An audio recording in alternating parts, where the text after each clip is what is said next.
Hello. आज बात करेंगे how select your object and transforming your object, यानी कि कैसे सिलेक्शन करते हैं, कैसे ऑब्जेक्ट को मूव करते हैं, कैसे उसे ट्रांसफॉर्म करते हैं। तो सबसे पहले फाइल मेन्यू एंड रीसेट। आप रीसेट कर लीजिए, आप जो भी कर रहे हों। ओके, ये है बेड साइड टेबल और सोफ़ा साइड टेबल, और ये है आपका lamp and simple wooden and metallic table. तो सबसे पहले हम किसी भी ऑब्जेक्ट को जब माउस ओवर करते हैं तो उसके चारों ओर हाईलाइट होने लगता है। दैट मीन्स है कि हम इस ऑब्जेक्ट को सिलेक्ट करने के लिए रेडी हैं। जैसे हम अगर टेबल पे कर रहे हैं तो टेबल हाईलाइट हो रही है, और अगर लैंप पे कर रहे हैं तो लैंप हाईलाइट हो रही है। बट अगर हम उसको क्लिक कर दें तो दैट मीन्स है ये अब सेलेक्ट हो गई है। ठीक है, तो ये यहाँ ब्लू हो गया है। अगर हम इसे सेलेक्ट करेंगे तो ये ब्लू हो जाएगा। अगर आपके पास बहुत सारे ऑब्जेक्ट हैं तो आपको ये क्लियरली हो जाएगा कि इस समय कौन सा ऑब्जेक्ट सेलेक्ट है। ठीक है, इसे बंद भी कर सकते हैं। मुझे लगता है कि ये जो हाईलाइट है ये कई बार आपके व्यू पोर्ट को थोड़ा स्लो करता है, तो इसे आपको बंद कर देना चाहिए। वैसे भी जब कोई ऑब्जेक्ट हाईलाइट होता है तो आप उसमें उसके चारों तरफ वैसे भी एक ब्रैकेट आ जाता है। इसमें कई सारे ऑप्शन आपको दिख रहे हैं। पहले तो ये डॉटेड लाइन दिखती हैं, ठीक है, जो आपको XYZ तीनों एक्सिस है। उसके बाद ये बाउंडिंग बॉक्स दिखता है। तो आपको ज़रूरत नहीं है इस हाईलाइट की, ये बेवजह जो है व्यू पोर्ट को थोड़ा सा लैगी बना देता है। तो इसको ऑफ करने के लिए क्या करेंगे, मैंने इससे पहले वीडियो में बताया है, कस्टमाइजेशन यानी सॉफ्टवेयर की प्रेफरेंसेस। तो कस्टमाइज में जाइए, प्रेफरेंस में जाइए, इसके बाद आपको जाना है व्यू पोर्ट, क्योंकि हम व्यू पोर्ट की सेटिंग कर रहे हैं। इसके बाद यहाँ देखिए सिलेक्शन हाईलाइट, आपको इसे ऑफ कर देना है। देन ओके, तो ये ऑफ हो जाएगा। तो पता तो आपको अभी भी चल रहा है ना कि कौन सा ऑब्जेक्ट सिलेक्टेड है, कौन सा नहीं सिलेक्टेड है। तो ज़रूरत क्या है इस चीज़ की। ठीक है, इसके बाद सिलेक्शन किस किस टाइप से हम कर सकते हैं। पहला तो हम ऑब्जेक्ट पे क्लिक कर रहे हैं तो वो सिलेक्ट हो रहा है। ठीक है, सेकेंड हम बस ऐसे ड्रैग कर सकते हैं। अगर टेबल लैंप सेलेक्ट करना है तो लैंप पे।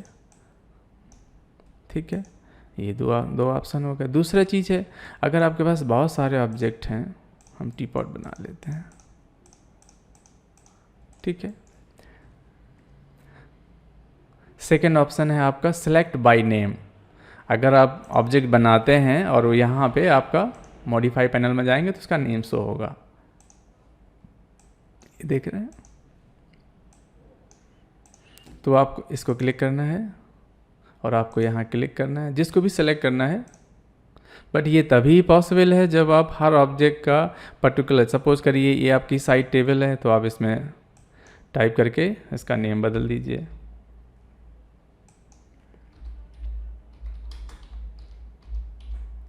साइड टेबल, इसके बाद सिलेक्शन बाय नेम, तब तो आपको ये साइड टेबल दिख रही है। ठीक है, बट जब पूरी फाइल बहुत सारा बड़ा प्रोजेक्ट हो जाता है तो उसमें ऑब्जेक्ट के नाम और बनाने में या रीनेम करने में बहुत टाइम कंज्यूम होता है। वीडियो बना के 2-4 ऑब्जेक्ट का रीनेम करना तो बहुत आसान होता है। जब आपके पूरे प्रोजेक्ट में लगभग जब 10,000 फाइल हो जाएं तो आपको रीनेम करना थोड़ा मुश्किल होगा। तो इस टूल का बहुत ज़्यादा यूज़ नहीं होता है। हाँ, ये तब यूज़ होता है जब आपको बल्क में या सारे सेलेक्ट करना हो एक बार में, तो सारे सेलेक्ट ईजी हो जाते हैं। सेकेंड मैंने बताया था आप ड्रैग करके सेलेक्ट कर सकते हैं। ये है रेक्टेंगुलर। ठीक है, रेक्टेंगुलर बॉक्स, इसको होल्ड करिए। ये एरो का मतलब है इसके अंदर और टूल्स हैं, तो आप इसको होल्ड करिए। इसका सर्किल, अब आपका ये सर्किल बनेगा। ठीक है, सर्किल अंदर जो जो आ जाएंगे वो सेलेक्ट हो जाएंगे। इसके बाद नेक्स्ट है फेंसिंग, मतलब है जब आप क्लिक करेंगे इस तरह से,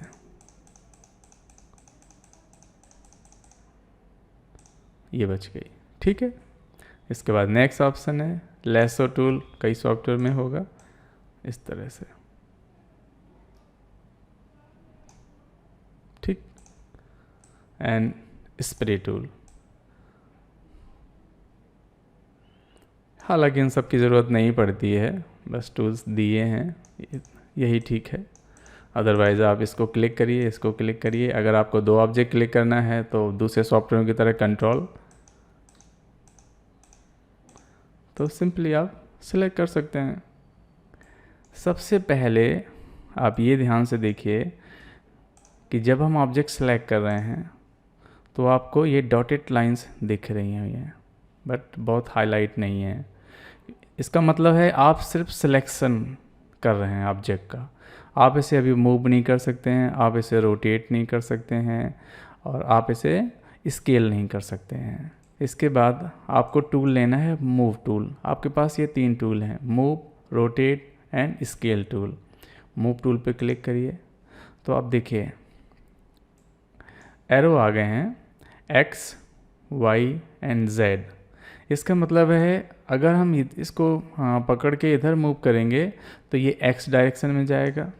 इसके बाद अंडू करिए, इसको ड्रैग करेंगे तो वाई डायरेक्शन में जाएगा, फिर अंडू कीजिए, एंड अगर जेड करेंगे तो जेड डायरेक्शन में जाएगा, यानी अप एंड डाउन।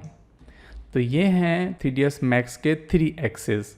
इन्हीं से आपको सारे ऑब्जेक्ट मूव करना है।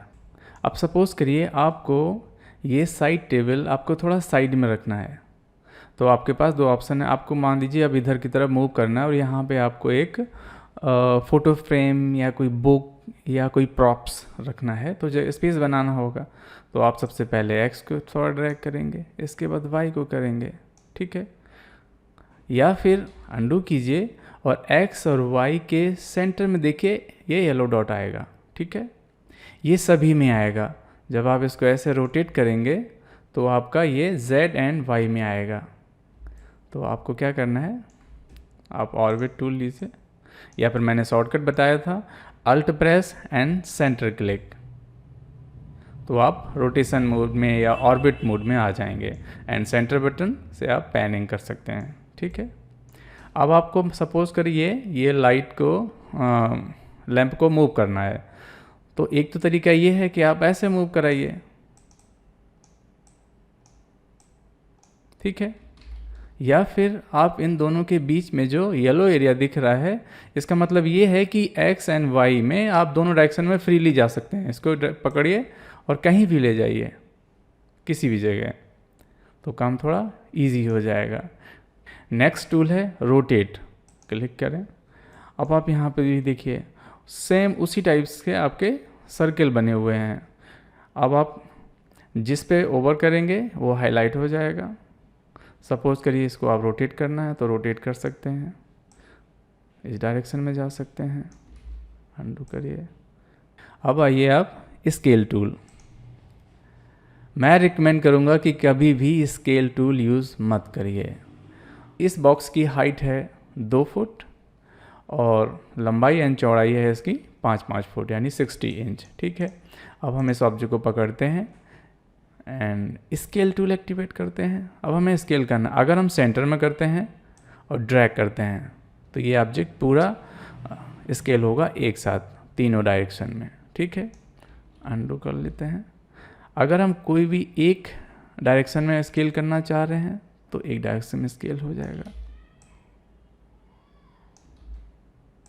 स्केल हो, रोटेशन हो या मूव टूल हो, ये सभी पिवट पॉइंट पे ही काम करते हैं। सपोज करिए ये स्केल है, इसका पिवट पॉइंट देखिए एकदम नीचे है, तो ये उसी के ऊपर स्केल करेगा। अब हम स्केल टूल यूज़ नहीं करने के लिए कह रहे थे, उसकी वजह ये है इसकी लंबाई और चौड़ाई 60 इंच है, ठीक है, 5 फुट। अब हम स्केल कर रहे हैं तो इसका मतलब है ये छोटा कम हो जाना चाहिए। सपोज करो हमने इससे स्केल कर दिया तो ये तो 60 फीट रही, ये तो काफ़ी कम होगी, बट यहाँ देखिए कुछ भी चेंज नहीं हुआ। दैट मीन्स ये टूल सही से काम नहीं करता है। आप बस ओकेजनली कोई ऑब्जेक्ट थोड़ा बहुत एडजस्ट नहीं हो रहा है, आपको लग रहा है कि तो कुछ छोटा है कुछ बड़ा है, तो आप भले उसे स्केल कर सकते हैं। सपोज ये लाइट आपको लग रही है कि थोड़ी सी बड़ी है टेबल के हिसाब से या आपके बेड के हिसाब से, सोफे के हिसाब से, तो आप थोड़ा सेंटर में करिए तो यूनिफॉर्म स्केल हो जाएगा, ठीक है। लेकिन अब ये हवा में आ गई है तो क्या करना है, आप किसी भी फ्रंट, लेफ्ट, राइट, बैक किसी व्यू पोर्ट में जाइए और इसको यहाँ से पकड़ के ड्रैग करिए, जूम करके देख लीजिए। हालांकि हम आगे बताएंगे आपको स्नैप टूल, उसमें एग्जैक्टली आप इसको स्नैप करा सकते हैं। सपोज हमने स्नैप ऑन किया, ठीक है, ये देखिए आगे बताएंगे। अब आते हैं फिर से मूव टूल। एक्चुअली हमने ये मूव टूल हम यूज़ कर रहे हैं, तो ये किधर कितना जा रहा है ये कैसे डिसाइड करेंगे।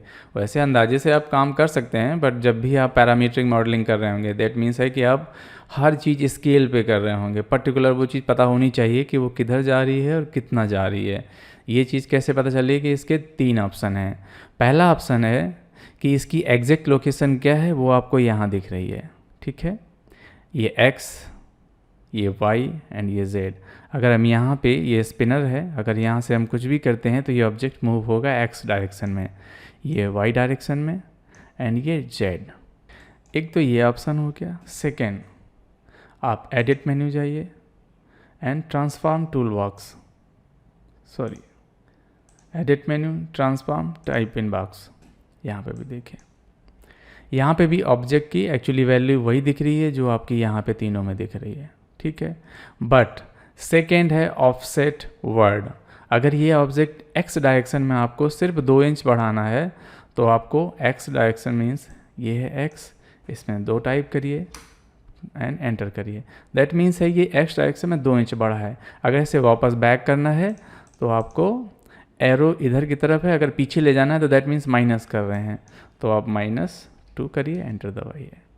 तो पहला ऑप्शन ये हुआ, सेकेंड हुआ transform type in, and third आप ऑब्जेक्ट सेलेक्ट करिए, राइट क्लिक करिए तो कॉन्टेक्स्ट मेन्यू आएगा। यहाँ पे ये तीनों ऑप्शन दिए हुए हैं।